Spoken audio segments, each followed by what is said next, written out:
Buenos días, estamos con Andrés Barrientos. Andrés es un amigo chileno, cofundador de un think tank muy interesante que se llama Ciudadano Austral, que se dedica a difundir las ideas de la libertad, y es además autor de un libro que nos encanta, que lo recomiendo, que se llama, ahí está, se ve, Nueva Derecha. Vamos a charlar con él sobre Chile, que es un temón. ¿Cómo estás, Andrés? Hola Karina, muchas gracias por la invitación y un saludo grande a todos los que nos ven y también que escucharán esta conversación sobre principalmente mi país, que es Chile. Dale. A ver, Andrés, ¿cómo? ¿Cómo el país que era el ejemplo, el milagro económico, cómo pudo pasar que hayamos tenido el plebiscito constitucional y de además haya ganado el apruebo con casi el 80% de los votos? ¿Cómo se explica que el beneficio económico, la estabilidad, ser el modelo de la región y ese plebiscito? ¿Cómo se explica? Te hice En dos te hice puntos, una preguntita, una pavada como para empezar a charlar. sí, en dos puntos que me considero que son esenciales dentro de la explicación, es uno, que lo atribuimos a un proceso histórico; segundo, a también la desidia de las élites, que son muy importantes. Al fin y al cabo, las élites, en gran medida, tanto sean de derechas o de izquierdas o ninguna de las otras, eh, tienen una injerencia muy importante en el clima de negocios, tienen una injerencia importante también en la forma que se llevan a cabo el clima cultural. Por ejemplo, a los holdings que son de escuelas y colegios privados, cuál es el nivel de incidencia entre un empresario que maneja un holding gigante de distintas escuelas y en la contratación de profesores de talante o de ideología más colectivista. Yo creo que ahí hay un trabajo que ha venido haciendo la izquierda fenomenal. Fenomenal me refiero a que han penetrado en todos los estratos, la esfera, pensando que la sociedad es como una capa de cebolla. Han ingresado en las universidades, en el nivel académico, en todos los subsidios que entrega el Estado para la cultura, por ejemplo. Si tú, basta que hagas el ejercicio de revisar los presupuestos públicos, a quiénes se le asignan y qué tipo de proyectos, y son prácticamente puros proyectos de performatividad, de subversión, de destruir el sistema culturalmente hablando y pervertirlo además para buscar algo nuevo, quizás no netamente socialismo como lo conocemos principalmente, pero sí atacar al capitalismo desde sus raíces, atacar al sistema político y económico y social chileno. Entonces, incluso en los fondos de pensiones, tú puedes ver que las asignaciones para la educación previsional, es decir, para la educación de las pensiones, que el Estado entrega subsidios a la sociedad civil para educar en el sistema de pensiones, se le entregaba a ONGs ligadas al Partido Comunista. Entonces, ahí tú ves que realmente el Estado está enquistado con distintos personajes que cuando tienen que tomar decisiones no revisan siquiera el alcance ideológico que hay detrás. Entonces, todo este fenómeno que se ha venido dando desde el regreso a la Es, democracia, Te interrumpo un segundo. Ese ¿sí? fenómeno que estás diciendo es tal cual Argentina, tal cual el mundo, pero digo particularmente tal cual Argentina. Y si vos ves lo que vos estás diciendo es real, tenés una élite que, por alguna forma, digamos, de prestigio social, hace todo este marketing de la cultura o la educación, teniendo siempre ONGs relacionadas que tienen que ver con la promoción de la cultura o la educación. Sus comités de selección son prácticamente todos de la misma agenda, pero todos. O sea, vos no vas a tener al director, yo qué sé, de un holding haciendo la selección de proyectos. Lo que van a hacer es ir a contratar el estamento intermedio. Es increíble, pero decís, pero ¿cómo? Y lo que estás diciendo de los profesores también lo quiero recalcar, porque es algo que nosotros estamos viendo dramáticamente en Argentina, que no tiene que ver con las escuelas públicas, que las escuelas públicas también, sino que las escuelas privadas, incluso las confesionales, el staff de profesores son todos, pero cortados con la misma tijera. Es increíble como ni siquiera pueden apelar a una mínima diversidad. Y ahora te dejo seguir con tu segunda parte. Exacto. es que lo que dice es muy claro, y esto no es algo que pasa solamente en Chile, es algo que está pasando en todo Iberoamérica, podríamos decir, cómo la izquierda en esta batalla cultural, que podríamos decir, ha ido enquistándose en los distintos estratos del Estado o de los aparatos ideológicos del Estado, en palabras del marxista Althusser, y controla los estratos intermedios de las tomas de decisiones para conquistar los aspectos culturales. Eso nos lleva a ver de que en encuestas realizadas, por ejemplo, si es que los niños entre 16 y 18 años hubiesen votado, los jóvenes hubiesen votado, prácticamente el 90% hubiese votado a prueba. Entonces, ahí tú ves como el grado de manipulación. Vimos hace tiempo atrás una encuesta que salió en Estados Unidos sobre por qué los jóvenes hoy son tan proclives a las ideas colectivistas. Entonces, hay, hay varios factores. Uno es que el mismo Estado no revisa, y menos los centroderechistas que han tenido la posibilidad de administrar el Estado, de revisar cada uno de estos proyectos que se entregan, estos subsidios. Hay muchos grupos de presión, que son los grupos asociados a los sindicatos. Esto, bueno, en Argentina ustedes ya conocen mucho mejor Sí. este tema. Por Somos ejemplo, algo pioneros, que no nos quieras enseñar a sí, hacer peronismo.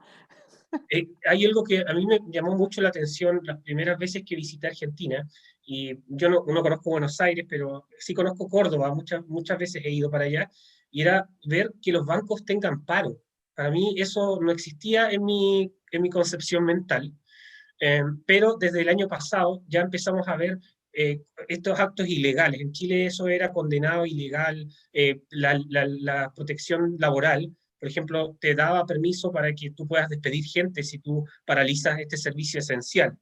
Pero esto ya se ha tornado como algo normal, ya no está condenado con la fuerza anterior, lo mismo que los actos de violencia, en todo este proceso insurreccional. Entonces, toda la línea de todo lo que pudiésemos considerar cultura, por ejemplo, el Festival de Viña del Mar, el Festival de Viña del Mar, el Festival Internacional de Viña del Mar, que vienen artistas internacionales y muchas cosas, está tomado, es como una agenda de una batalla cultural por parte de los actores de izquierda, principalmente chilenos, que ven como tribuna al mundo mostrar lo peor que pueda haber en un país que en realidad iba en un camino mucho mejor de lo que nos dicen de lo mal que estamos.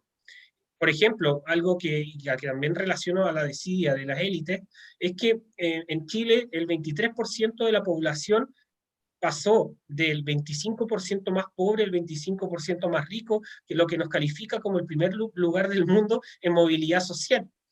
Entonces, este discurso de la desigualdad, del igualitarismo, no es algo que venga de hoy, sino que es algo que viene instalándose de mucho tiempo atrás. Y nadie ha hecho una contrarrespuesta muy fuerte, más que uno que otro académico. Pero en el nivel político, donde, por ejemplo, las fuerzas hegemónicas de la centro derecha no dudaron en ningún momento de tomar el diagnóstico de la izquierda para intentar dar soluciones tecnocráticas a problemas que ni siquiera pudieron reformar en el Congreso por tener un Congreso adverso.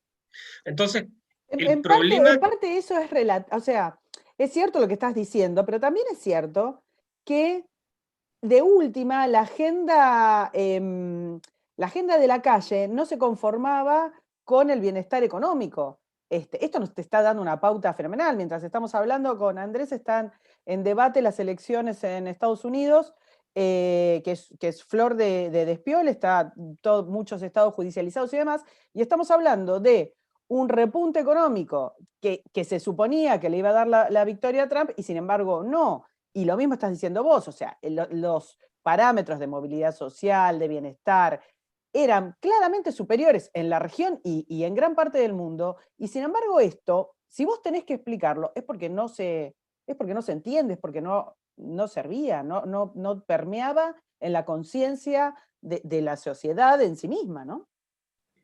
Claro, ¿cómo es posible que los jóvenes, las nuevas generaciones, entiendan la dimensión del país que vivimos hoy si tenemos una visión absolutamente sesgada del pasado?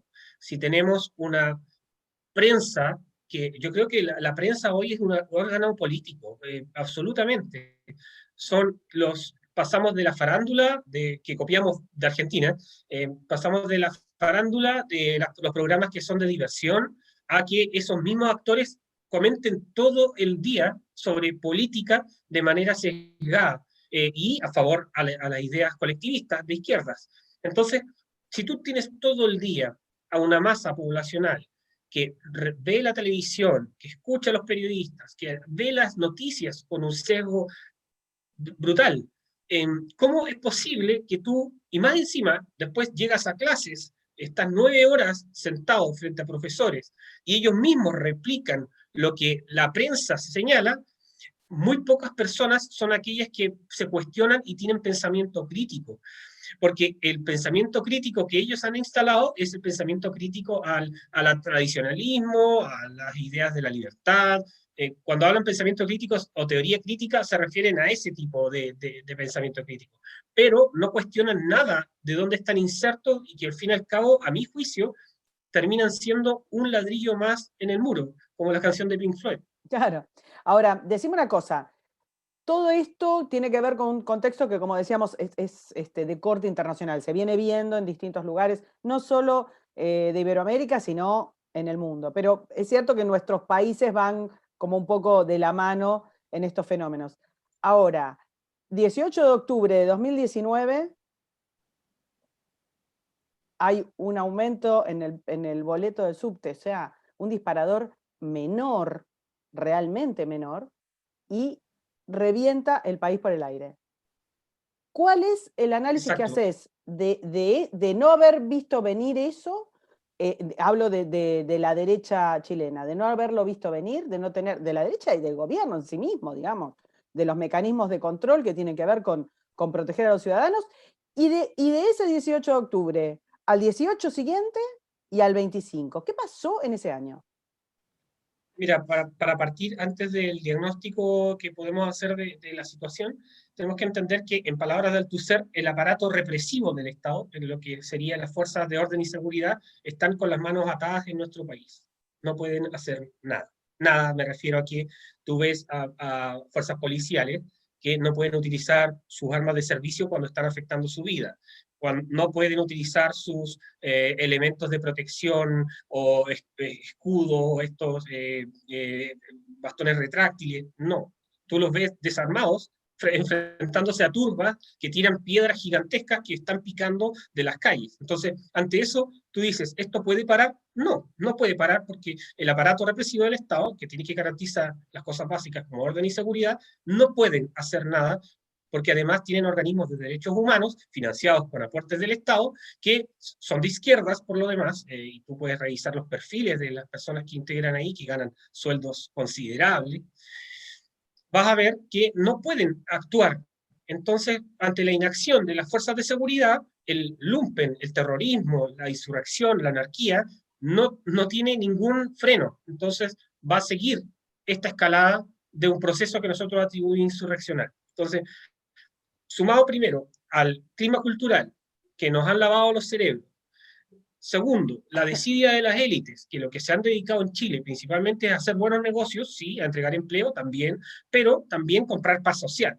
Es más fácil donar a una institución de caridad que construye mediaguas para personas, que es muy legítimo, para congraciarse también con la sociedad, de que están cumpliendo con un rol importante, no solo para tener ganancias, pero segundo, no financian nada o muy poco para la guerra cultural, la batalla cultural, que lo que implica es poder entregar herramientas de entender la economía de mercado, entender mejor el profesorado, formar periodistas y también tomarse las universidades. Recordemos también que en Chile tenemos desde el año 1981 universidades privadas que han tenido un auge muy importante en el ingreso y el acceso a la universidad. En Chile, hace 30 años atrás, ingresaban 100.000 personas a la universidad y hoy tenemos más de 1.200.000 de estudiantes universitarios. Entonces tenemos una porción de población que es más educada, pero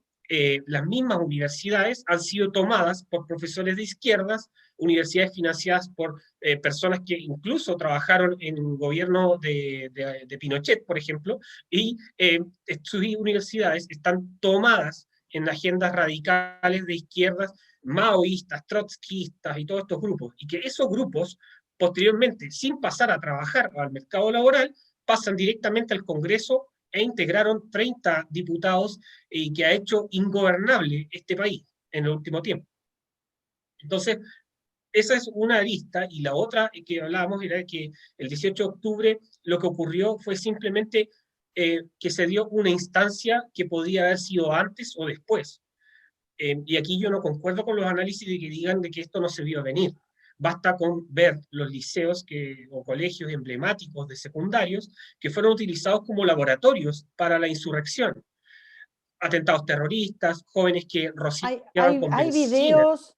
videos, de niños, de chicos de secundaria, pero niños, pasándose, como una cosa muy, muy programada, muy actuada, muy ensayada, pasándose los molinetes de los subtes, una especie de performance, una cosa muy cruenta si lo ves, porque si ves la edad de los chicos esos, son chicos chiquitos, secundaria, pero chiquitos. Hay una cosa increíble de, no sé, de desidia de parte de las autoridades, de parte de los padres, cómo permitieron que esos chiquitos formen parte de esa masa, pero no sé, casi esclava, ¿no?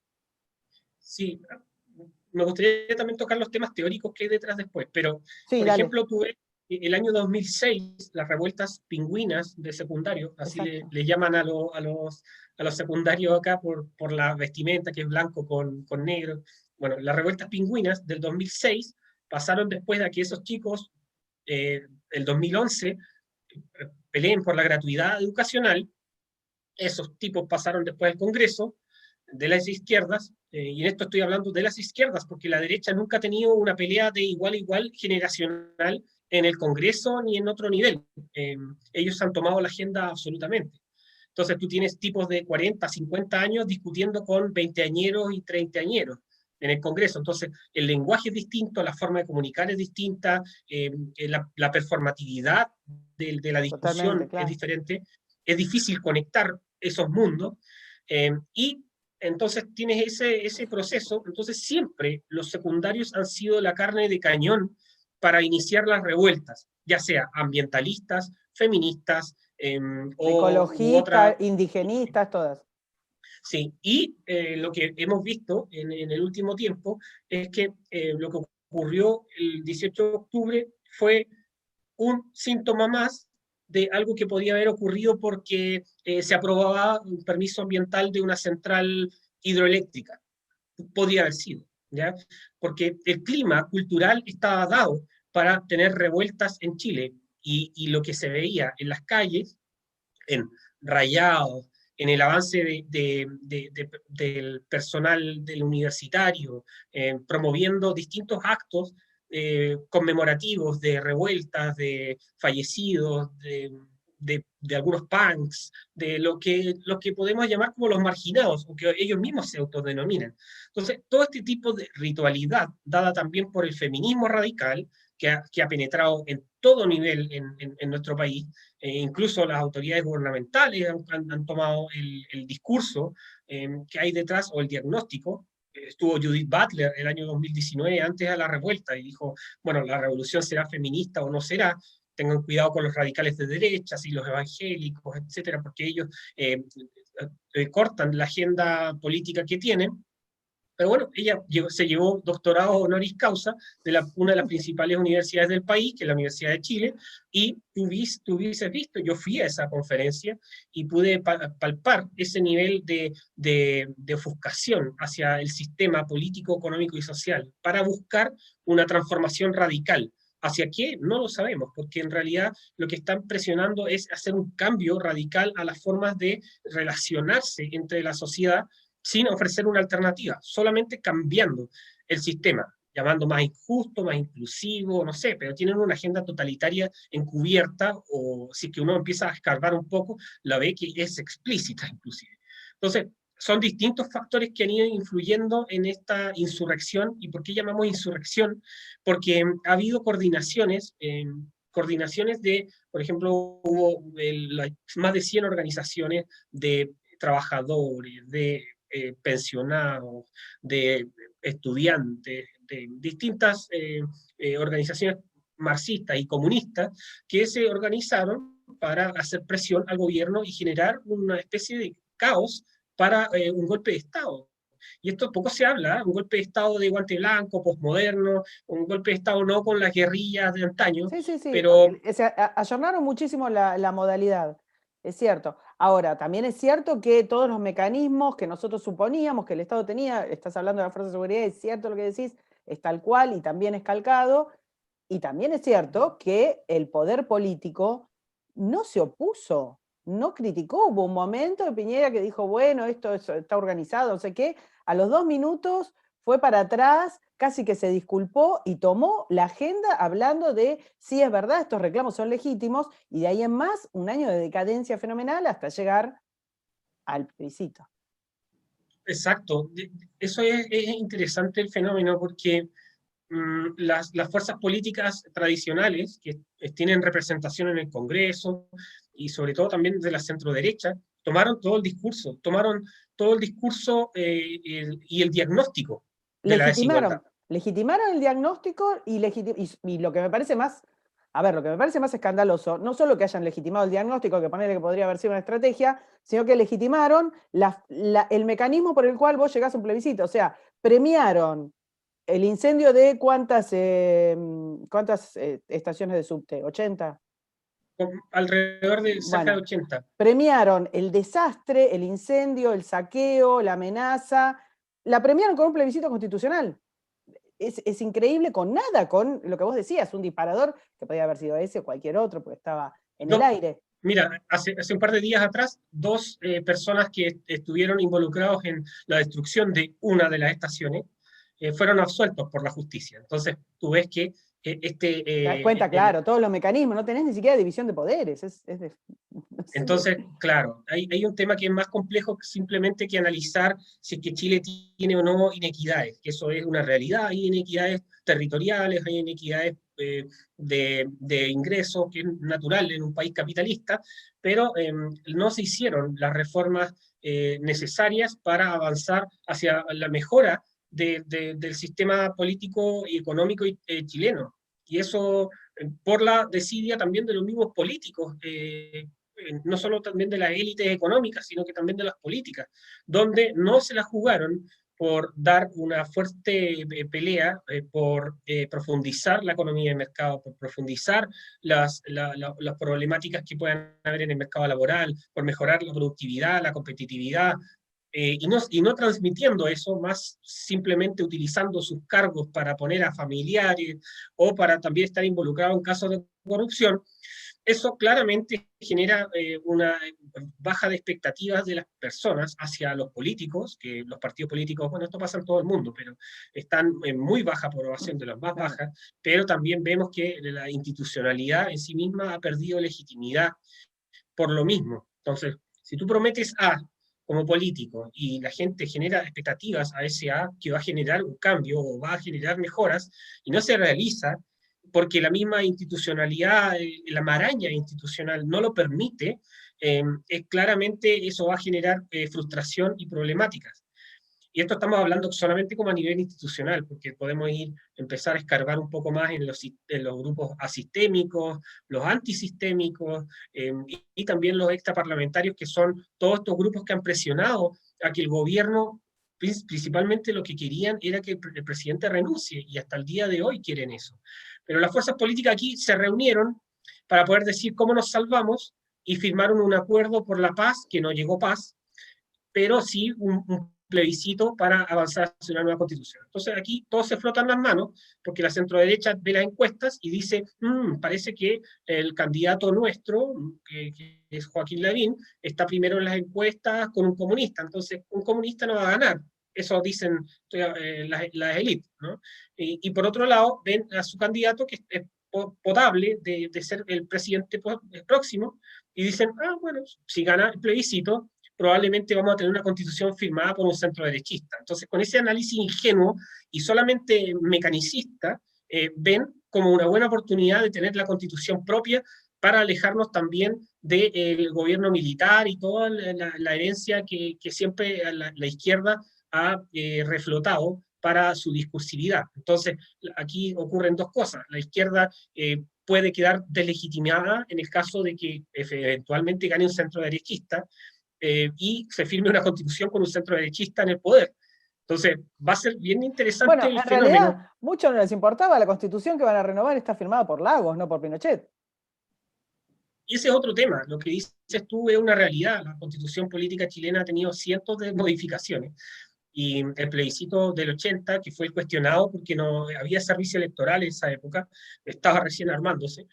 El año 89, cuando se da paso, porque la constitución del 80 indicaba también el hacer un plebiscito del 89, cuando ya estaban conformados los partidos políticos, se vota esta reforma constitucional entre las fuerzas de oposición al gobierno militar y las fuerzas oficialistas, y llegan a un acuerdo con distintas reformas políticas a la Constitución, y se vota en un referéndum que tuvo un 93% de aprobación y perdón, que tuvo un 93% de participación del electorado, y fue el inicio de una constitución pactada por dos bloques gigantes de fuerzas políticas y que los ciudadanos obviamente firmaron. Entonces ese acuerdo del 89 es el que no se habla tampoco porque no le da réditos a la izquierda y las más radicales que siempre han querido cambiar la constitución. El 2005 se hacen las otras reformas porque se empiezan a quitar lo que la izquierda llamó enclaves autoritarios. Eso también es discutible, pero bueno, se hicieron algunas reformas ahí y fue firmada por Ricardo Lagos y toda su plana de ministros del gabinete político. Entonces, el mismo Ricardo Lagos, que era un presidente de centro izquierda, señaló que esta era una nueva constitución que ahora por fin une a los chilenos. Ahora, después de un tiempo, se desdice y dice, no, ahora sí que hay que hacer los cambios por una constitución más inclusiva y toda esta parafernalia lingüística que utiliza la izquierda. Lo interesante, y aquí para ir cerrando esta idea, es que la izquierda siempre quiso cambiar la constitución de raíz, siempre. Y esto está, uno puede hacer catastro de toda la discursividad frente a las cercanas a las campañas presidenciales. Bachelet 2 fue la retroexcavadora. Vamos a hacer una retroexcavadora al modelo neoliberal. Y eso se replicaba en los diarios hegemónicos, en la prensa, en los discursos políticos. Retroexcavadora al sistema neoliberal es simplemente cambiar la constitución, cambiar todas las instituciones, y Bachelet fue la que inició un proceso constituyente cambiando, modificando el artículo 15 de la Constitución, que tiene relación con cómo se hace un cambio a la Constitución. Entonces, ahí tú empiezas a ver que si tú analizas, yo hice ese ejercicio, me metí a ver la prensa del año 2017, la derecha, la centroderecha decía, no se puede cambiar la constitución cuando tienes un gobierno que tiene un 20% de aprobación. Bueno, hoy tenemos un gobierno que tiene 8% de aprobación. Entonces, la centroderecha cambia su discurso cuando le conviene, y por otro lado la izquierda sí quería un cambio constitucional, y de hecho esa misma reforma que no prosperó de Bachelet decía avanzar hacia una asamblea constituyente con una convención constitucional. ¿Qué votamos hoy? Una asamblea constituyente con una convención constitucional. Entonces, la agenda Bachelet está Al tal cual, milímetro. al milímetro, como la dejó diseñada el año 2017. Por lo tanto, ahí uno se empieza a preguntar, ¿quién controla la agenda? La izquierda se dio cuenta que no necesita ganar votos, no necesita conducir una presidencia para poder controlar la agenda política y también económica y social de un país. Y para avanzar en espacios en los que pensábamos imposible, lo que vos estabas comentando respecto de que te dicen, no, esto no va a pasar porque tienen tal imposibilidad, a esto no van a llegar porque no se va a poder por los pactos internacionales, a esto, bueno, todo lo que, todo lo que la sociedad civil de la centro derecha piensa que son los mecanismos que van a impedir el avance, a la izquierda no le importa. Yo escribí hace un tiempo respecto de que son killers. No les importa. Tienen una capacidad infinita de hacer lo impensado y sin que haya el menor retén. Lo que vos estás diciendo es exactamente así. La agenda de Bachelet no se pudo cumplir con Bachelet. Esperan un poco, recuperan fuerzas y siguen en la misma. No hay manera de que paren. Ahora, yo te quería preguntar para que expliques un poco, porque de lo que ganó en el plebiscito, ganó la peor de las posibilidades. O sea, vos podías aprobar o rechazar, pero si aprobabas en dos posibilidades distintas. Ganó lo peor posible. Sí, bueno, es muy difícil también que gane una posición que en el marcar el voto diga rechazo, como, como dentro de la lógica es El bastante, marketing no era bueno, eso es cierto. claro, ahí tú te das cuenta también de, eso también se decidió en una reunión, ¿no? Una reunión entre cuatro paredes se definió cuál es la pregunta, y la pregunta siempre va a determinar el grado de aprobación también mental de Sí, una sí, persona. sí, podrían haber dicho, ¿usted quiere el bien o el mal? Claro. Entonces, ¿qué posición rechazo, me pregunto, ganaría? Es difícil. Segundo, un plebiscito que fue instalado por la violencia, eso es una realidad. Recordemos que el 18 de octubre, 19 de octubre, la pregunta era, renuncie el presidente, perdón, más que pregunta era la imposición de los grupos radicalizados, que para la televisión eran protestas aisladas, ojo. Protestas aisladas, 78 estaciones de metro, protestas aisladas, saqueo de negocios, Todos supermercados. se levantaron aisladamente un día y Sí, decidieron romper Chile. todos son casos aislados. Posiblemente sea Entonces, algo en el agua. claro, y entonces tú ves que todo este proceso da para no poder hacer campañas normales. Uno, que el rechazo, tú andabas con una bandera chilena y te agarraban a palos en las calles. Y eso es una realidad. Conozco gente que la golpearon por andar con una bandera chilena en un día que no sea partido de Chile, por supuesto. Entonces, ese fenómeno que se dio en España, se ha dado acá, en Estados Unidos también se está dando. Entonces, las fuerzas que creían o creen que la Constitución chilena tiene muchas cosas interesantes y buenas, como la protección al derecho de propiedad, la autonomía del Banco Central, la primacía de la persona por el Estado, por sobre el Estado. Todas por ejemplo, que el Congreso no pueda generar iniciativas de impuestos, sino que eso va por el parte ejecutivo. Esa es una de las llaves, de las camisas de fuerza al poder político. Si el Congreso aprobase y presentase iniciativas tributarias, Chile estaría Como quizás nosotros, peor que como Argentina. nosotros. Claro. Eh, entonces, todos esos temas están en cuestionamiento, pero les quiero comentar también cuál es el discurso de la élite. La élite es como en el 18 de octubre.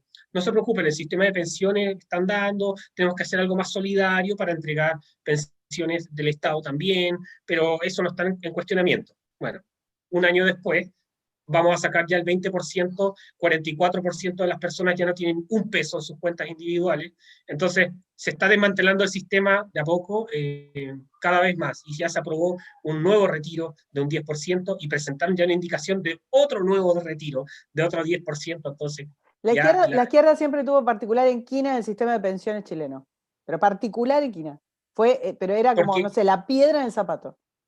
porque es el presupuesto donde más se puede robar. Sí, Al sí, fin y al a cabo, ver, Argentina tiene una tradición, pero no sé, creo que si no estamos en el podio, estamos más o menos, de robar los fondos de los jubilados, pero sistemáticamente.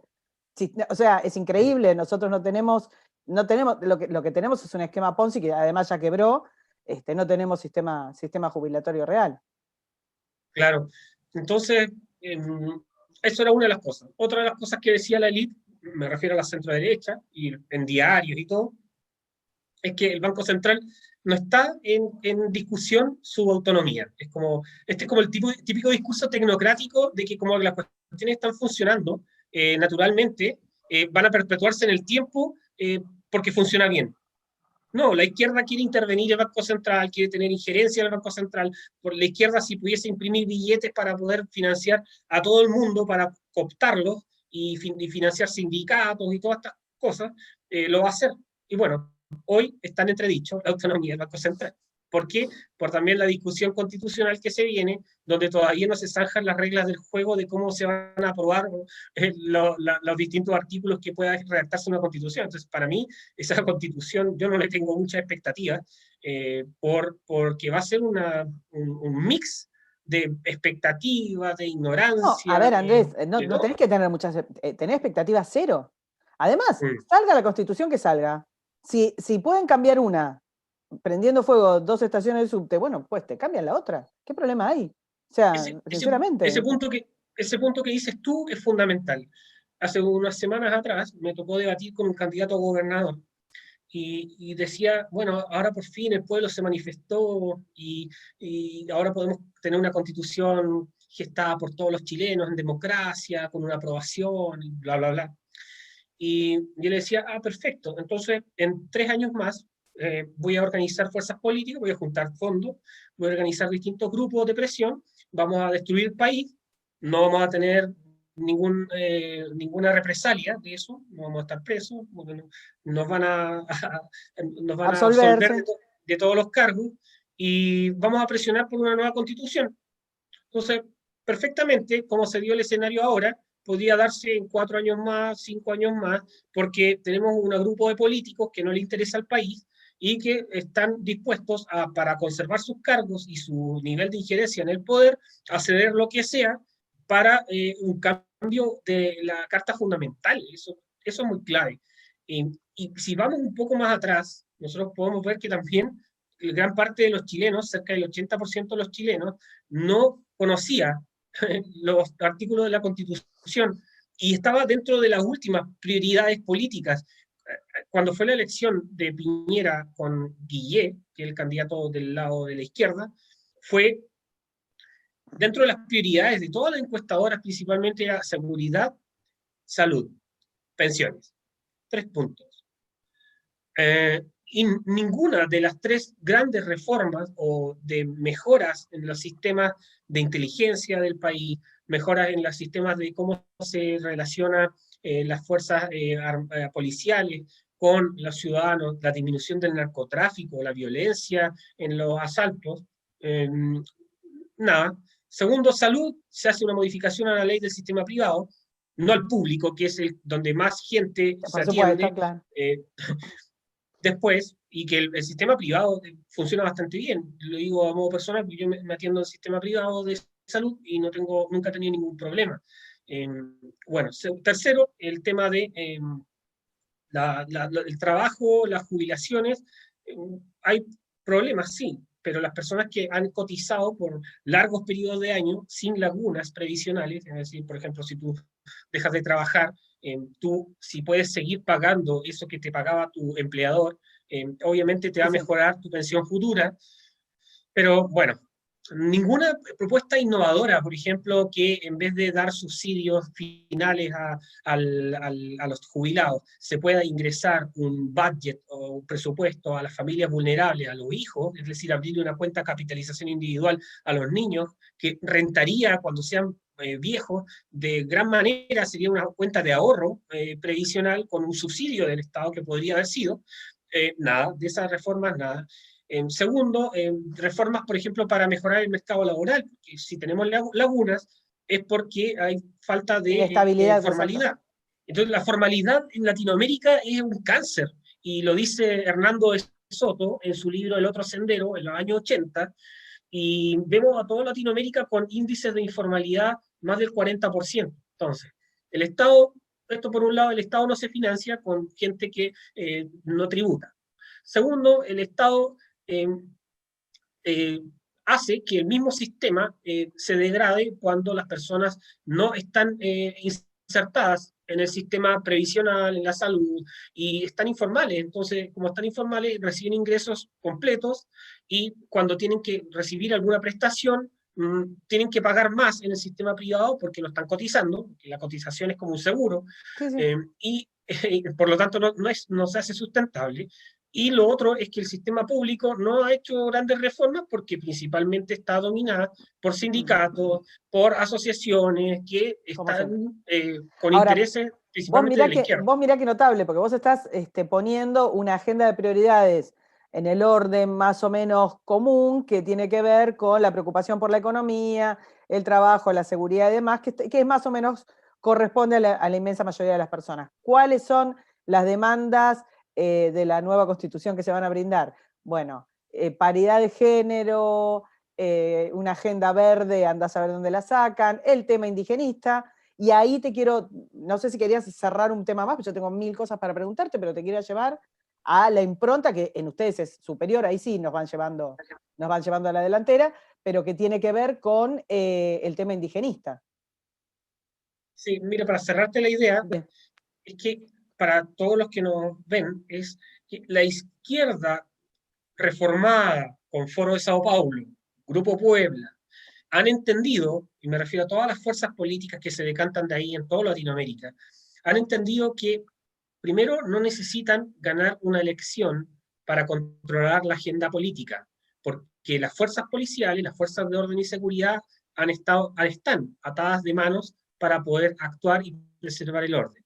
Segundo, la cultura ha sido tomada, y eso lo entienden muy bien, por lo tanto tienen muchas nuevas generaciones y una gran masa de población no crítica que está potable a hacer presión a los distintos esquemas políticos que se puedan dar en cada nación. Entonces, es una especie como de chantaje político, chantaje de poder, más que todo. Entonces, el poder, la tecnocracia centroderechista, que ha sido entre los dos grandes bloques, una cuestión muy ideologizada de la izquierda, también con tecnócratas, pero la centroderecha que se ha principalmente se ha centrado en la tecnocracia, en dar soluciones técnicas a problemas políticos, no con ambas dimensiones, eh, se asientan en que la institucionalidad lo es todo. Entonces, tenemos grupos que saben que pueden presionar para correr los límites de lo posible, y por otro lado tenemos a una centro derecha tecnocrática que termina dando soluciones técnicas a todos estos límites que se van corriendo dentro de lo posible. En el diagrama de Overton es del punto más radical de las de izquierdas a un punto centrista, por lo tanto toda la agenda se va corriendo por el lado. Entonces es algo de lógica básica que podemos ver en los aspectos políticos que se están dando en nuestra región, y si es que no modificamos eso, yo creo que el futuro de América Latina cada vez se va tiñendo más de rojo, no el rojo republicano, sino que me refiero al rojo del Foro de Sao Paulo, el Grupo Puebla, y eso nos llevó también a escribir este libro, que es Nueva Derecha, una alternativa en curso, que viendo algunos brotes de la reacción política ante toda esta agenda de ideología de género, agenda indigenista, agenda lo Ecologista. políticamente correcto, leyes mordaza para no poder hablar y hacer un análisis crítico sobre nuestra historia. Todos estos esquemas de aumento de impuestos, etcétera, ha hecho que vayan también surgiendo algunos grupos que busquen dar respuesta a esta radicalidad. Claro. Bueno, ahí hay un tema que también tenemos en común, que es el caso Piñera, ¿no? No sé cuál es tu análisis en particular. Para mí es una gran traición, por lo menos traición a las expectativas, ¿no? Es que yo creo que esto, si tú lo ves en un proceso, es algo que naturalmente se iba a dar, entendiendo que las lógicas tecnocráticas no dan respuesta a los problemas políticos. Podemos Bueno, porque tener. lo que vos llamás lógica tecnocrática también es un mecanismo permanente de defensa. O sea, nunca vas al frente, digamos, con tu filosofía, con tu ética, con tu moral, con tu cosmogonía, sea la que sea.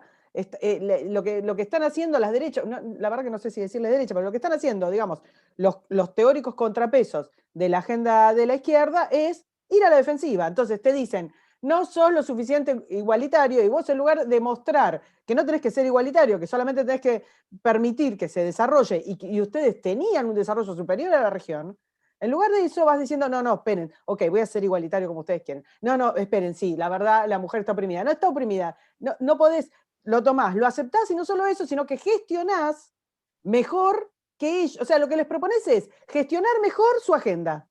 Es notable. Tal cual. Administración del socialismo. Al fin y al cabo eso en resumen, pero claro, ahora tenemos una agenda de presión indigenista también fuerte.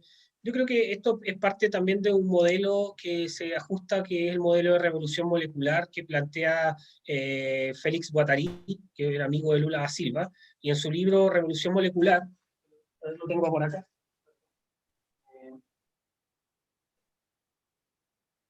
este, Mirá, como Revolución Molecular, Félix Guattari, este libro que, bueno, es muy extenso, tiene Guattari es cerca un de 500 filósofo, páginas. bueno, pero tiene, es muy interesante cómo, su filósofo es un, no sé si era psicoanalista o psiquiatra, también tiene mucho Sí, trabajo. sí, se basa principalmente como en los diagnósticos de Foucault, pero los profundiza para dar una respuesta a lo que plantea como su visión de lo que es el capitalismo. Es que Sí, dentro del diagnóstico es que el capitalismo para él, dado que a cada problema o a cada manifestación de la individualidad, el capitalismo te entrega un producto para poder solucionarlo. Por ejemplo, si eres drogadicto, el capitalismo te va a dar una alternativa, ya sea mediante sistema legal o no legal, de tener una pastilla o un LSD, no sé. Entonces, cuando ve esa relación entre que el capitalismo te termina alienando porque te da tu propia medicina o te da tu propia horca para morir, el tipo dice, bueno, nosotros lo que podemos hacer, o no es un proyecto político, ¿eh? Es una no, visión no, de no, cómo... incluso tiene momentos bastante críticos. A mí me parece que en general está todo el mundo mucho con esto es Gramsci, Gramsci, Gramsci tiene, digamos, tiene muchos años, está decaído, es cierto, fue una idea, fue un indicador de cómo tratar y cómo insertar el socialismo por fuera de las revoluciones armadas y demás, pero es viejo Gramsci. Ahí lo que tenés, bueno, Guattari, Deleuze, Foucault previamente, ahí lo que tenés es otro tipo mucho más sofisticado de acción social. Y me parece que es interesante para quienes no hayan profundizado en el tema de Guattari, porque es fascinante cómo retoma todo el tema de la salud mental, la disgrega y tiene como, ahora estoy hablando en el aire porque no me acuerdo nada de Guattari, me acuerdo de eso, de la facultad, pero tenía que ver, hablaba como de un aspecto molar y del tema molecular. Y ahí sí te pregunto, desarrollá vos más lo que significa esta especie de revolución molecular a la que te estás refiriendo, ¿no? Mira, esto es una parte del libro, dice que estas dos tendencias, bueno, puede llegar incluso a coexistir, esto se refiere a como las distintas formas de hacer la revolución. Dice, esto sucede, dependerá del equilibrio o desequilibrio de las relaciones de fuerza entre las fuerzas de consenso mayoritario. Esto nos podemos referir a las fuerzas políticas tradicionales, que son las que tienen como la mayor exposición pública ante los ciudadanos. Las luchas sociales del tipo clásico, que estas son un Sí, sindicato sindicatos que y busca organizaciones una intermedias. presión, claro, y después las revoluciones moleculares. Y aquí cuando habla de las revoluciones moleculares, se refiere también a cómo estas producciones deseantes, por ejemplo puede darse en un grupo de chicos que les gusta el K-pop, no sé.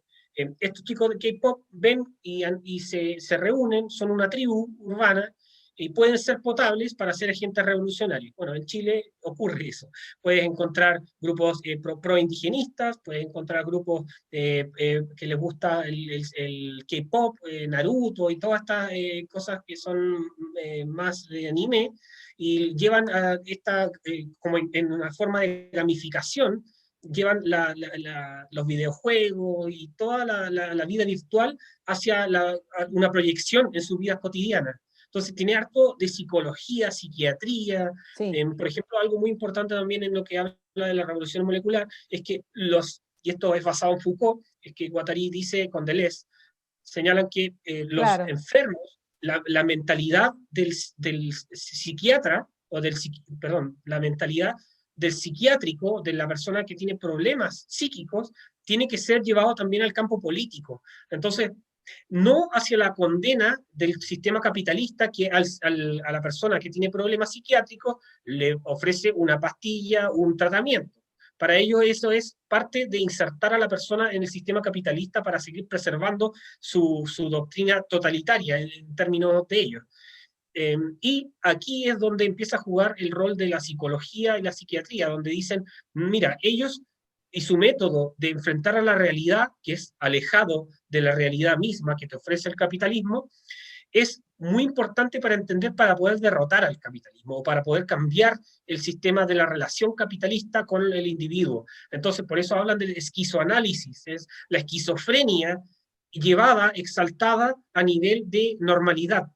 Por eso no se condenan a los presos. Bueno, un tercio de los presos chilenos por el coronavirus fueron sacados de las cárceles. A Entonces, nosotros soltaron a la gente, la soltaron. Y tenemos infinitos casos de que obviamente volvieron a hacer las mismas acciones por las cuales estaban presos. Más allá de que no había coronavirus en las cárceles, digamos, no se había contagiado a nadie, se contagiaron afuera. Pero el mecanismo fue el mismo. Ahora tenés ese tema de que el preso es un síntoma de la enfermedad social, muy Foucaultiano, pero que es cierto que la dupla Guattari-Deleuze, te pido por favor, haceme acordar más, porque vos lo tenés más estudiado, y también es lo mismo con el tema de la salud mental, porque la salud mental también sigue siendo un catalizador, digamos, el enfermo como un catalizador de la salud de la sociedad y de lo mal que está la sociedad en el capitalismo, autoritarismo y todo lo que es parte del diagnóstico de ellos. Y de ahí vienen también, no sé cómo está el tema en Chile, pero nosotros de ahí surgió nuestra ley de salud mental, que es una catástrofe, porque vas contra todo tipo de internación, de tratamiento y demás, y lo que haces es dejar que la sociedad debe hacerse cargo del producto de su locura, que es el enfermo mental. Y ahí tenés todo tipo de gente con patologías graves sueltas. y aquí un dato que no es menor, es que desde la ONU, Bachelet presionó a todos los países para que liberen a los presos. Eso lo señaló. Entonces, ahí tú empiezas a pensar que, y los países también adoptaron mucho de ellos. Pasó en Argentina, pasó en Chile, y tenemos decenas de casos donde estas mismas personas volvieron a delinquir, algunos a violar. Sí, sí, sí, sí. Entonces, Nosotros eso tenemos es, casos de violadores que se los ha soltado y han ido haciendo vecinos de la casa de una chiquita que violaron, por ejemplo. claro, Ahora es bien, terrible. ahora bien, y eso no es denunciado por todas las organizaciones feministas que ven machismo terrible en que un señor les explique, por ejemplo, algo o se siente de determinada manera en el subte, pero no ven machismo en tener un violador al lado conviviendo con su víctima.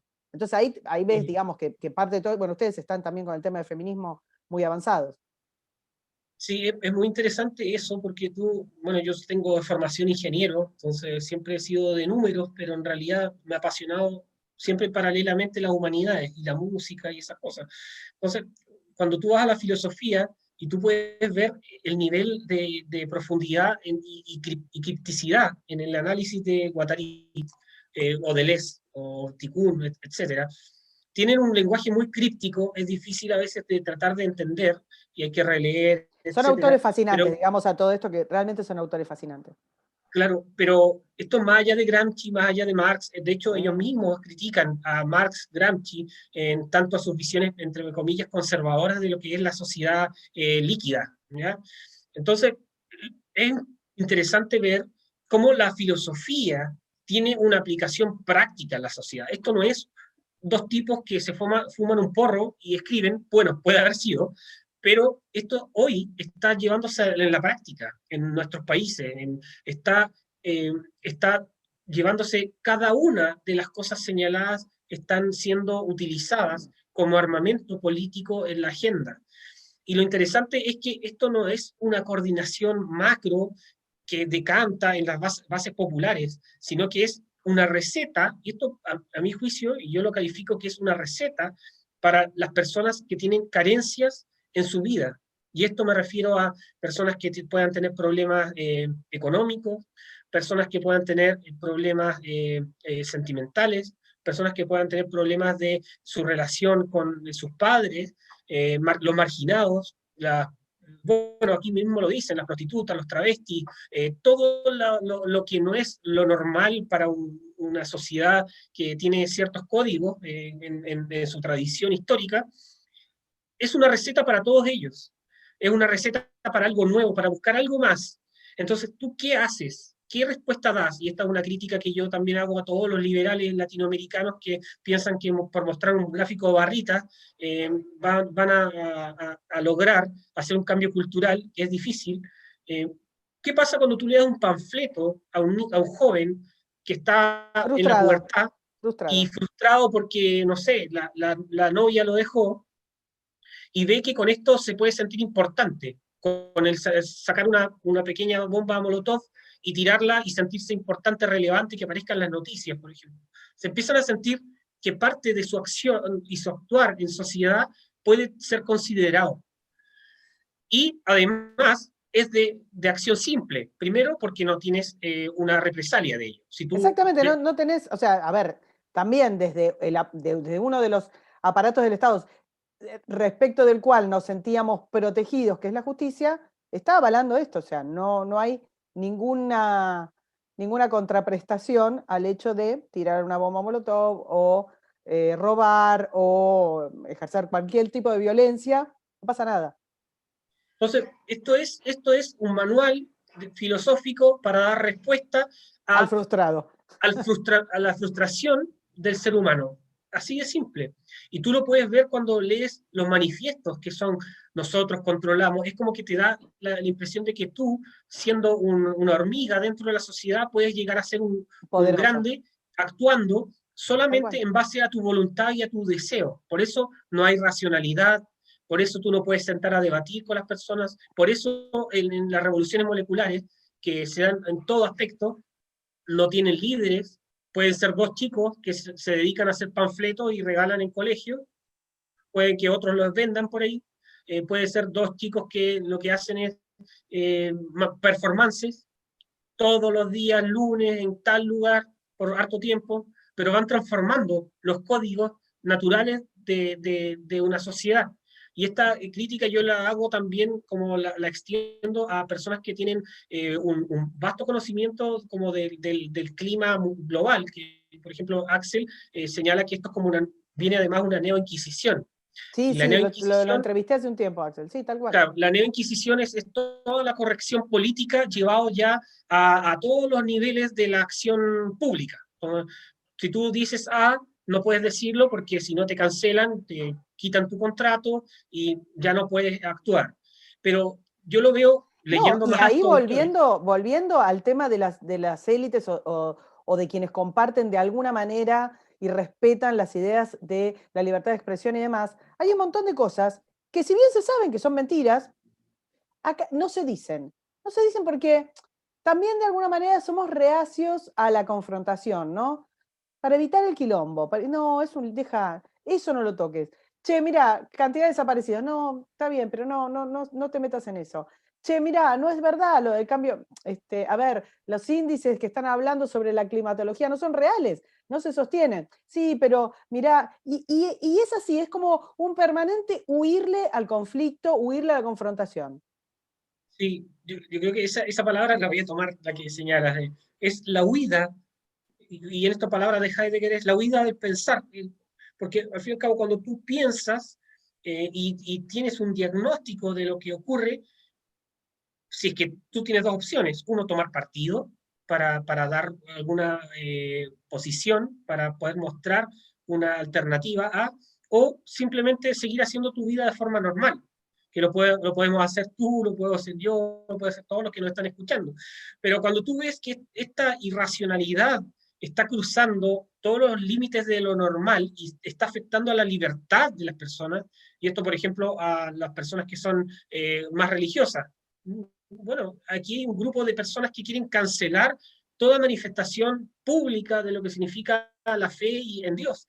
Y los más ingenuos dicen, no, eso no va a pasar, eso no ocurre, pero ya está pasando en distintas partes del mundo y en Chile han quemado iglesias por doquier. Yo tengo una revisión del año 2017-2018 y alrededor de 30 iglesias o templos eran destruidos, quemados o vandalizados. Eso no hay un monitoreo de eso, pero hicimos una investigación que esperamos publicar próximamente sobre esa aversión a las libertades de culto religiosas. Y en segundo lugar, desde el 18 de octubre esto se ha incrementado. En 3 meses se quemaron más de 50. Entonces, se superaron todos los promedios y porque hay también un tema de civilización o barbarie. Lo dijo Kurz hace un par de días atrás con el atentado en Viena.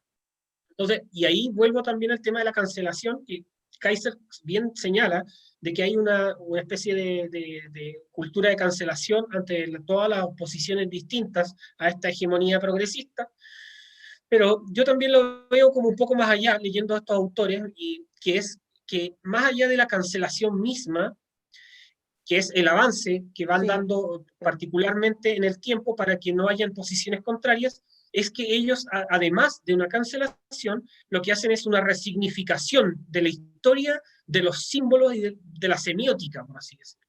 Y sí, esta transformación que se va dando, lo hacen porque no es que se vote una estatua de Adam Smith, es que se cambie, se vote la estatua de Adam Smith por la significancia que implica Adam Smith.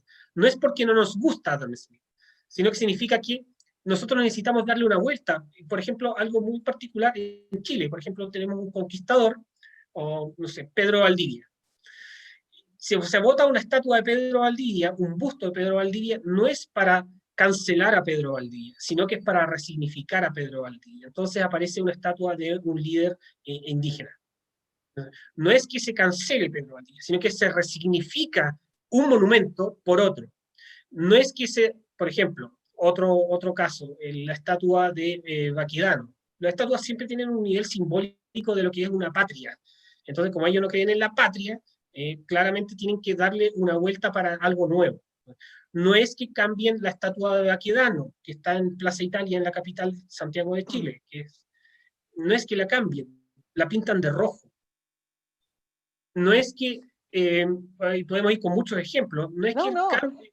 Vos imaginate que además, y volviendo un poco a tu análisis tan de lo primitivo de los sentimientos a los que apelaba la revolución molecular, estás yendo a algo tan atávico como el animismo. Estás poniéndole una carga, un peso ideológico a un pedazo de bronce.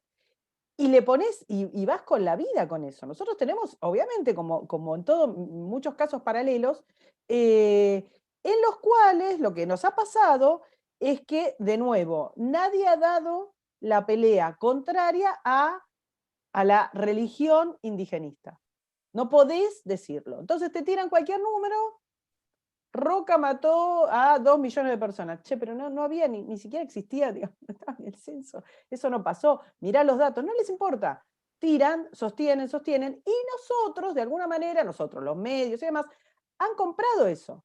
Entonces, hay una cosa de decir, bueno, de nombrar como si fuera realmente todo el espectro mapuche, una nación con derechos salidos, andás a saber de dónde, de qué análisis de ADN, de qué justificación.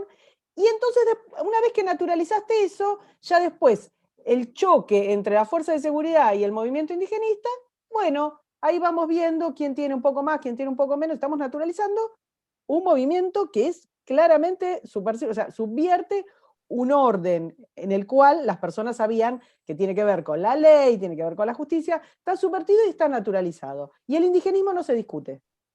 Sí, eso lo que dice es clarísimo. Mira, en la educación, si tú no tienes una educación que muestre la historia o que siempre se la muestren de forma sesgada y no tengamos una noción sobre lo que es nuestra patria, en primer lugar. Obviamente va a tener generaciones posteriores que no van a entender ello, entonces es más fácil que se sientan, que pongan una bandera negra de Chile para significar un Chile nuevo, un Chile muerto. ¿Ya? Entonces, tiene aspectos psicológicos de la semiótica que hay detrás de los símbolos patrios.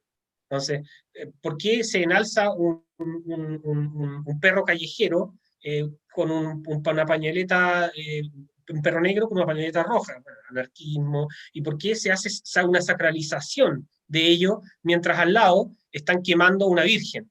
Entonces, claro, se va rompiendo toda la noción de tradición de un país y también no se da un realce histórico a lo que ha sido, por ejemplo, toda la labor jesuítica, por ejemplo, en el caso argentino, la educación importante que fueron trayendo los jesuitas para incorporar la ciencia en los países, para poder ir mejorando Sí, la educación a de distintos todas niveles. maneras estamos hablando de un contrapeso ridículo porque estamos diciendo que hay una ancestralidad real incomprobable, incomprobable, una ancestralidad, imagínate, de hoy 5 siglos para atrás y que alguien pueda demostrar su originariedad, su pertenencia, y por eso hacer reclamos de corte que andás a ver, porque ni siquiera están anclados, digamos, en una cultura o en otra.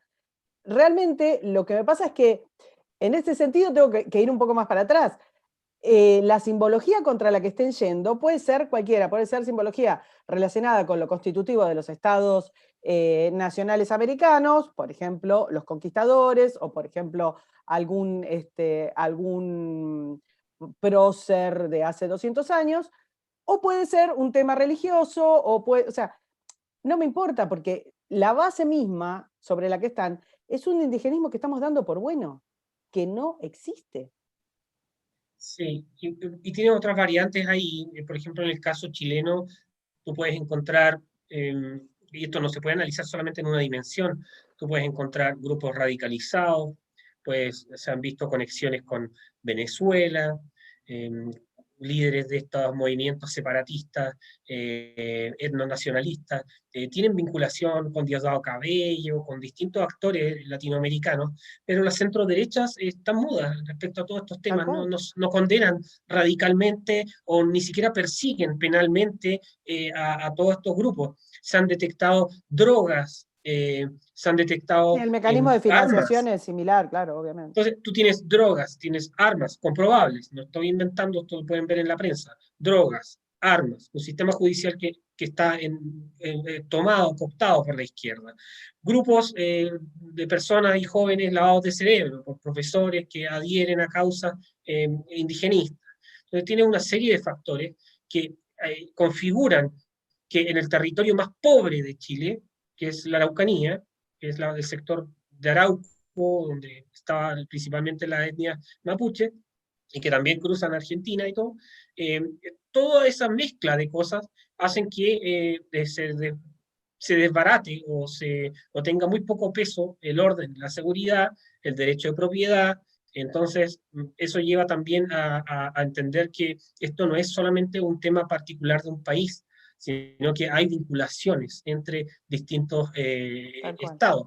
El caso, por ejemplo, que a mí me llama la atención, el Hezbollah, se ha detectado que hay redes de financiamiento en Argentina, y eso sale en el informe de seguridad del Estado de los Estados Unidos.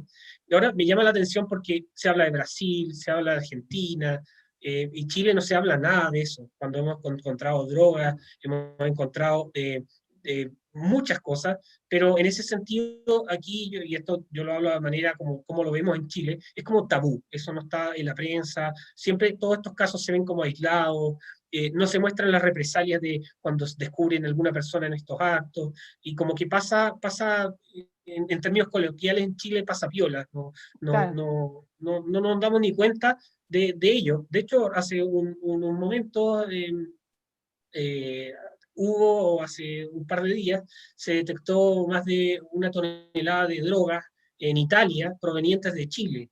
Entonces, ahí tú empiezas a decir, oye, mira, parece que Chile no tiene tanta diferencia ya con otros países latinoamericanos que eran como grandes comerciantes del tema. Chile parece que está siendo un puerto más en Latinoamérica para distribuir estupefacientes y todo ese por el estilo. Claro. Bueno, en este sentido te vuelvo, porque podemos quedarnos charlando 2000 horas, te vuelvo sobre el tema del libro. ¿Cómo ves la derecha, las nuevas derechas? ¿Cómo lo pensás? Ahí está, ponga el Perdón, libro. aquí está el Ahí, libro. ahí tenés, Bueno, tenés a Trump, vamos a ver qué pasa con Trump, Bolsonaro, ah, ahí voy bien. ¿Cómo ves todo el movimiento? ¿Lo ves real o es una ficción? mira, este libro, la motivación fue ver que ante toda esta agenda progresista, radicalizada y también con aspectos totalitarios, eh, entendiendo, por ejemplo, la acción que señalaba Juan Pablo II ya en 2005 en su último libro, Memoria e Identidad, cuando lo entrevistaban en ese libro, él señalaba que hoy tenemos una especie de patrones que muestran que hay cosas que se pueden hacer y no se pueden hacer. pero en forma radical hacia una agenda de izquierdas. Él se preguntaba por qué el marxismo nunca cesó su agenda cultural, de hecho lo plantea, y muestra también de cómo las democracias también devienen en una u otra medida, también en que todo lo que se puede votar puede ser posible. Incluso aniquilar la vida, por ejemplo, para las personas que ven el aborto como una vía alternativa de salud pública. Entonces dice, ¿cómo las democracias pueden hacer que el voto en la actualidad puedan hacer cualquier cosa? No, él se eligió democráticamente, por lo tanto es legítimo. ¿Qué es legítimo, qué no es legítimo? Lo otro que señala es el rol de las organizaciones internacionales, y ahí quiero hacer un punto que dice, tenemos que preguntarnos y estudiar hoy, 2005, si es que el rol de las organizaciones internacionales con apariencia de respaldo democrático están llevando a una nueva forma de totalitarismo. Interesante. Lo dijo el Bueno, 2005 Juan Pablo II. de las 15, Pedro de las Pariente. 15 agencias que componen la ONU, 11 están manejadas por China. Comprobable, Entonces, ya, o sea, ¿tá? Sus directivos, presidente, o director o vicedirector, tienen que ver con el Partido Comunista Chino. entonces, esas preguntas hay que hacérselas y hay que plantearlas antes de que ya nos pasen la planadora, yo creo. Y eso es una de las síntomas que ha llevado a que empiecen a surgir grupos que se escinden de las derechas tradicionales o las centroderechas, que pactan y que tienen un diálogo mayor con las fuerzas progresistas, y que empiezan a decir, mire, esto es una agenda totalitaria. Oiga, esto usted no puede censurar la libertad de expresión. Necesitamos avanzar hacia una economía de mercado, más competencia.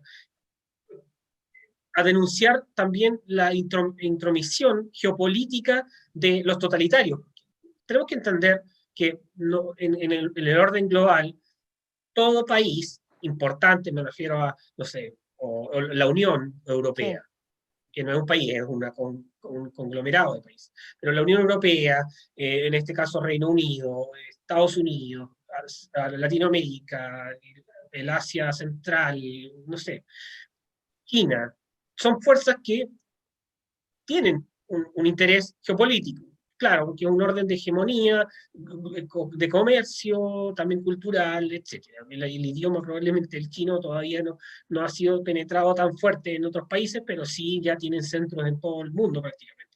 Entonces, el orden geopolítico hay que entenderlo, que existen relaciones de injerencia entre distintos estados.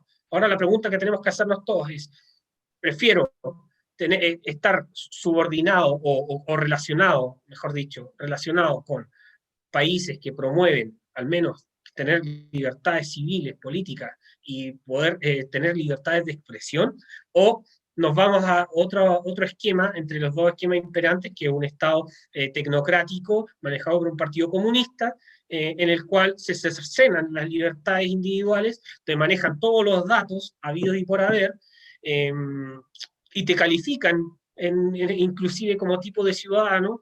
Entonces, ¿queremos esa alternativa o preferimos profundizar una alternativa que ya conocemos un poco más?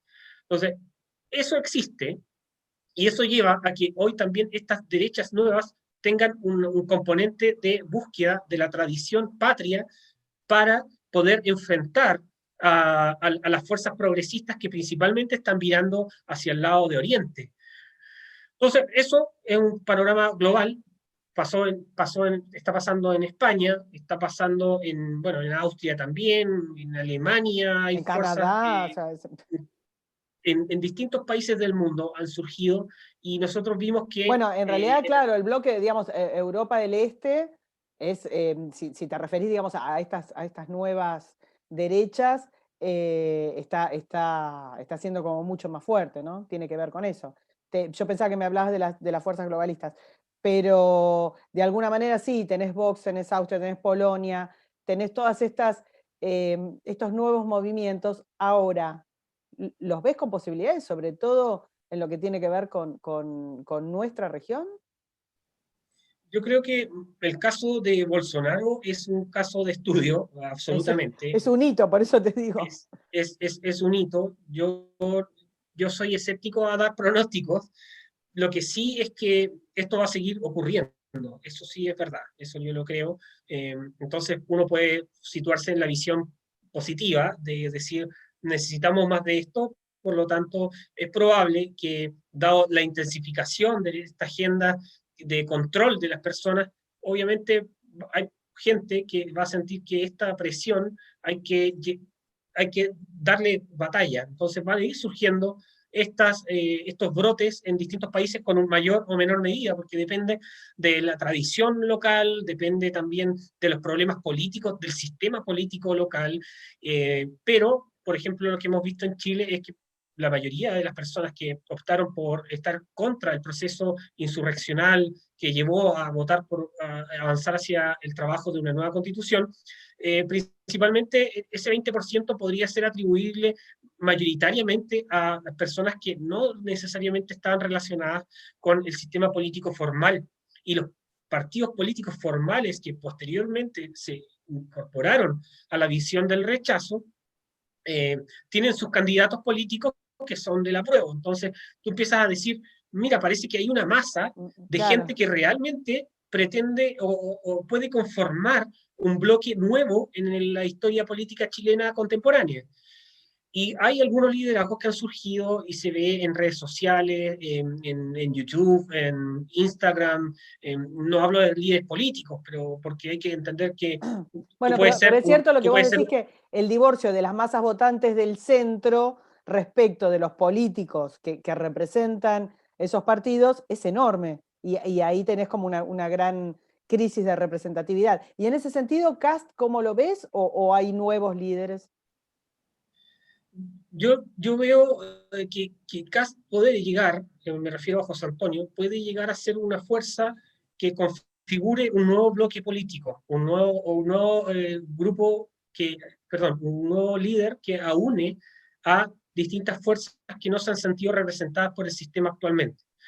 Tenemos un sistema proporcional hoy, no un sistema binominal de dos grandes bloques. Por lo tanto, es muy probable que José Antonio pueda encauzar estas distintas iniciativas de libertarios, de nacionales, conservadores, que están contrarios a toda esta hegemonía progresista imperante. Entonces, puede ser que se dé, y yo creo que a través de su figura se puede configurar algo para futuro. Si tenga buenos resultados o no el próximo año en la elección presidencial, eso ya está en veremos. Claro, No soy no, obvio, bueno no, para vaticinar nada. no, Eh, es imposible. Podemos ver que las encuestas a veces aciertan, otras veces no. También hay manipulación en las encuestas. Total. Entonces, claro, hoy tenemos en las encuestas un candidato socialdemócrata y por otro lado un candidato comunista, que son los dos primeros que están en las encuestas. Pero bueno, eso da para mucho más rato de poder analizar cuáles van a ser las fuerzas políticas que van a estar en pugna, pero lo que sí no podemos desconocer, y ese es el esfuerzo que hacemos en este libro, es que existen por primera vez manifestaciones de la derecha a través del rechazo en las calles, cosa que no había ocurrido antes. Antes llegaban 5 personas, 10 personas, era Sí, imposible sí. La, pensarlo. la calle Entonces, nunca fue de la derecha, exactamente. nunca, nunca. Entonces, las fuerzas del rechazo salieron a la calle, algo muy, y sin banderas de partidos políticos, algo no tradicional en nuestro país y no tradicional también en las derechas. Segundo, las fuerzas evangélicas fueron los primeros que empezaron a salir a las calles. Entonces, vemos también que con las leyes de educación sexual integral, con las leyes que terminan degradando la relación padre-hijo, los evangélicos se van sumando a una parte de la reacción entendido molecularmente, ¿no? No que necesariamente tengan que apoyar a uno u otro líder de un tema, pero pues, adhieren a una causa y la han llevado a cabo. Bueno, los evangélicos son los primeros que salieron a la calle para denunciar estas cosas. Segundo, las marchas del rechazo llevaron a que este 22% de gente que está contrario a un proceso, que está contrario a gran parte de los partidos políticos hegemónicos, hayan manifestado una posición y probablemente pueda ser encausado por algún líder. Después tenemos, bueno, los temas del Foro de Sao Paulo, que también lo tocamos acá en parte. Vemos también el escenario global de cómo ha sido la configuración de las derechas, porque no es solamente Chile lo que se trata acá, sino que el primer capítulo, que es cerca del 47% del libro, el primer capítulo trata de buscar cómo es la posición de las derechas a lo largo del tiempo, cómo se ha ido configurando, cuál es la relación geopolítica, cómo está el nacionalismo, el conservadurismo, el libertarianismo, insertado también en esta molecularidad actual. Entonces, bien interesante. Actualmente el libro está solamente disponible en Eso te Chile, iba a decir, pero, se puede conseguir, dime. pero próximamente esperamos ya que se pueda adquirir por Amazon para que todas las personas puedan leerlo. Actualmente no está en formato digital, solamente en Eso te iba a decir, físico. ¿no tienen formato digital? Que sería más... Aún no lo tenemos en formato digital y probablemente cuando lo subamos va a estar por Amazon, pero por ahora solamente puede comprarse en www.nuevaderecha.cl y en mercado chileno. Está bien. Vas a tener mucha gente interesada en leerlo, desesperados, así que apuren la versión Sí, digital.